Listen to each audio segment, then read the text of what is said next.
जय Malhar news चॅनलच्या सर्व प्रेक्षकांना सपना चौधरीचा नमस्कार।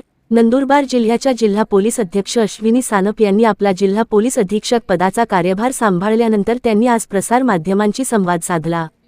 नंदुरबार जिल्ह्याचा क्राईम ट्रेंड पाहता समाजाभिमुख लोकाभिमुख policing, smart, sensitive, strict policing राबविण्याचा मनोदय व्यक्त केला।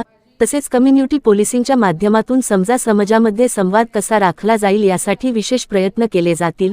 डिसिप्लिन हा पोलिसांचा कणा आहे।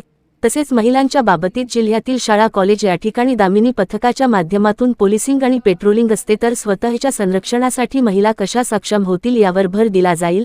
त्याचप्रमाणे पोलिसांबाबतच्या विविध उपक्रमांची जनतेमध्ये जनजागृती निर्माण करून देणार असल्याबाबतची माहिती उपस्थित प्रसारमाध्यमांना दिली। यावेळी स्थानिक गुन्हा शाखेचे पोलीस निरीक्षक हेमंत पाटील यांच्यासह पोलीस विभागातील अधिकारी व कर्मचारी उपस्थित होते। नंदुरबार सपना चौधरी, जय मल्हार न्यूज, नंदुरबार। काल सायंकाळी मी नंदुरबार जिल्ह्याच्या पोलीस अधीक्षक पदाचा कार्यभार सांभाळलेला आहे। नंदुरबार जिल्ह्याचा क्राईम ट्रेंड लक्षात घेता समाजाभिमुख लोकाभिमुख पोलिसिंग राबवण्याची मनोदय आहे। स्मार्ट, सेन्सिटिव्ह, स्ट्रिक्ट आणि स्विफ्ट असं पोलिसिंग राबवलं जाईल। त्याचबरोबर पोलिसांच्या वेलफेअर बाबतही बरेच उपक्रम राबवणं गरजेचं आहे, ते देखील राबवले जातील। आणि कम्युनिटी पोलिसिंगच्या माध्यमातून समाजामध्ये सौहार्द कसा राखला जाईल या बाबतीत विशेष प्रयत्न केले जातील। डिसिप्लिन हा पोलीस दलाचा कणा आहे, त्या बाबतीमध्ये विशेष भर दिला जाईल।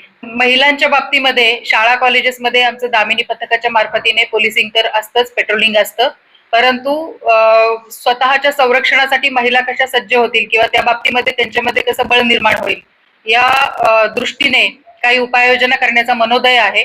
तर त्याची तयारी झाल्यानंतर मी परत आपल्याशी त्या बाबतीत संवाद साधेनच। मी स्वतःही काही कॉलेज आणि शाळेला भेट देऊन महिलांमध्ये मुलींमध्ये जागृती निर्माण करण्यासाठी विशेष प्रयत्न करणार आहे।